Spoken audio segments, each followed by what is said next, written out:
on behalf of centenary old premier institution of India, institution of eminence, that is University of Delhi, I welcome Madam Smriti Irani, Honorable Union Minister for Women and Child Development and Minority Affairs. Madam is a dynamic leader who has made history in the course of her endeavors as the first woman to hold the office of the Minister of Education and Minister of Textiles. It's a matter of pride to all of us. Madam, your ability to take decisions where other hesitates is remarkable. I would like to quote Ramdhari Singh Dinkar for Madam from Rashmi Rathi. वसुधा का नेता कौन हुआ, वसुधा का नेता कौन हुआ, भूखंड विजेता कौन हुआ, जिसने न कभी आराम किया, विघ्नों में रहकर नाम किया, ऐसा अपना नाम बनाने वाली ऑनरेबल यूनियन मिनिस्टर का दिल्ली विश्वविद्यालय में अभिनंदन करता हूं और स्वागत करता हूं। माय डियर डॉटर्स, एक और बात, नारी शक्ति वंदन अधिनियम पास हुआ, उसके लिए आप सबको बहुत बहुत बधाई। कल को पार्लियामेंट भी इतनी सुंदर दिखेगी, बधाई आपको बहुत बहुत, अच्छा काम करेंगे मिलके। 33% of the seats in Lok Sabha and state legislative assemblies will now be reserved for women. एक और अच्छी बात बताता हूं, अगर आप अपने मन में सोचें एक मिनट के लिए कि दो शाइनिंग सेक्टर कौन से हैं भारत के, जहां भारत बहुत अच्छा कर रहा है, पहला नाम ध्यान में आएगा इंफॉर्मेशन टेक्नोलॉजी और दूसरा आएगा स्पेस, और एक में इसरो, दूसरे में टीसीएस, विप्रो, एचसीएल, माइंडट्री और बहुत सारी कंपनीज। पर जो कॉमन बात है, इन सभी में, स्पेस में और इंफॉर्मेशन टेक्नोलॉजी में विमेन प्रेजेंस 33% से ज्यादा है। यानी अगर विमेन प्रेजेंस 33% से ज्यादा हो जाती है तो परफॉर्मेंस बढ़ जाती है और वो भारत का शाइनिंग सेक्टर बन जाता है। और भारत नारी शक्ति वंदन अधिनियम के लिए भारत के यशस्वी प्रधानमंत्री जी को बहुत बहुत बधाई। कई बार मैं सोचता हूं कि कम नसीब है वो घर जहां बेटियां नहीं हैं, कम नसीब है घर जहां बेटियां नहीं हैं। किसी ने बहुत अच्छा कहा है कि वो शाख है न फूल है जहां तितलियां ना हो, वो घर भी कोई घर है जहां बेटियां ना हो। मैं सारी बेटियों का बहुत स्वागत करता हूं। भारत के प्रधानमंत्री जी का आभार कि उन्होंने एक संकल्प लिया विकसित भारत का, कि विकसित भारत 2047 में बनाएंगे। उनका संकल्प बना भारत की सरकार का, और यह संकल्प बना 140 करोड़ लोगों का। पर ये जो उन्होंने संकल्प लिया है वो हम सबके भरोसे लिया है, आपके भरोसे लिया है। आप अच्छा करेंगे, सही करेंगे तो ये संकल्प भी पूरा होगा। तो हमें अपनी इसमें भूमिका समझनी है और अपनी भूमिका निभानी है।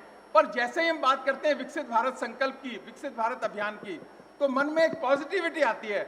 आप लोगों की आती है कि क्या बात है, ऐसा लगता है क्या बात है। एक और बात, आप में से कितने ऐसे लोग हैं जो एयरक्राफ्ट में बैठे हैं? बहुत सारे लोग बैठे हैं, जो नहीं बैठे बहुत जल्दी बैठेंगे। कितने लोग हैं, जरा हाथ उठाइए। जो नहीं भी होंगे तो बहुत जल्दी बैठेंगे।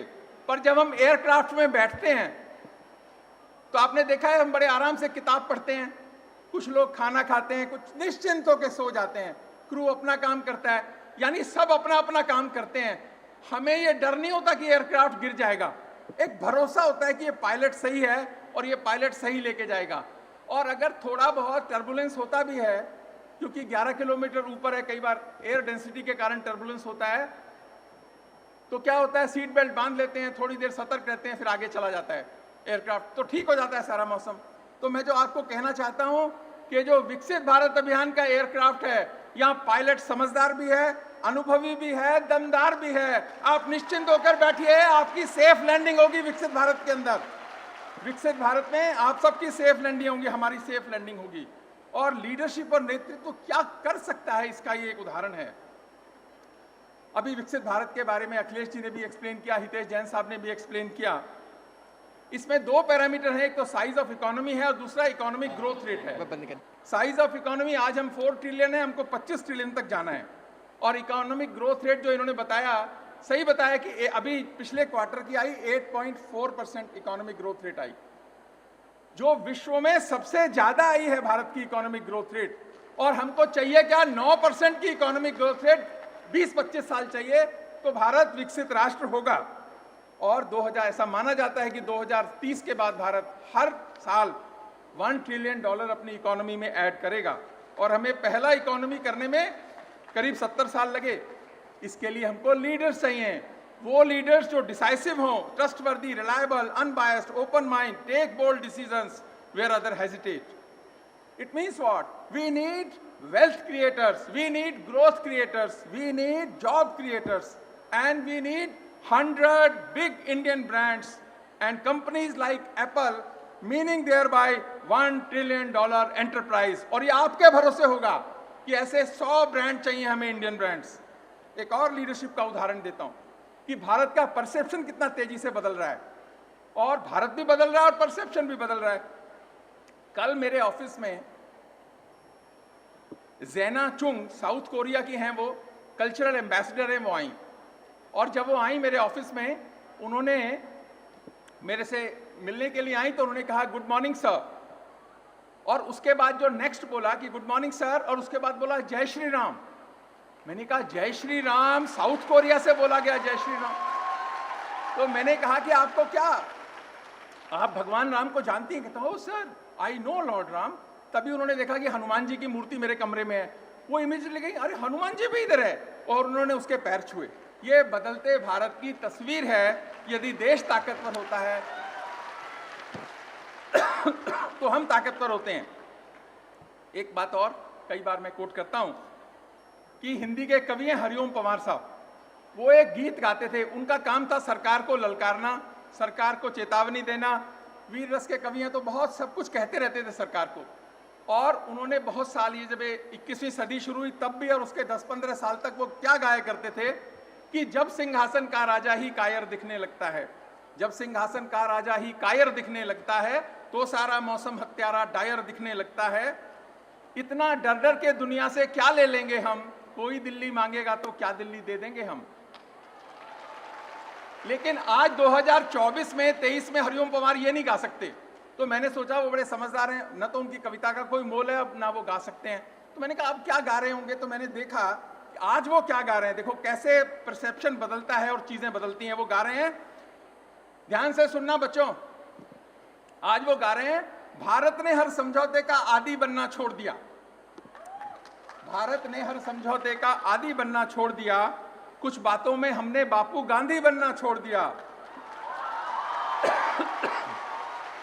कुछ बातों में हमने बापू गांधी बनना छोड़ दिया।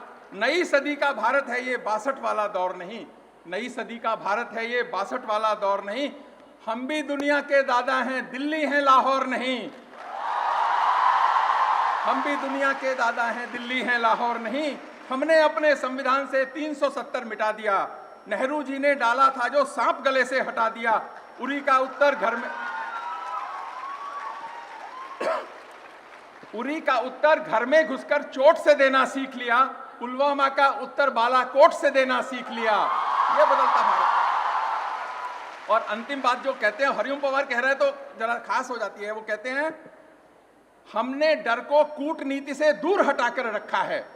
बदलता भारत। पहले क्या कहते थे, सिंहासन का राजा ही कायर दिखने लगता है। अब कहते हैं हमने डर को कूटनीति से दूर हटाकर रखा है, दिल्ली के सिंहासन पर एक शेर बिठाकर रखा है। यह है बदलता भारत।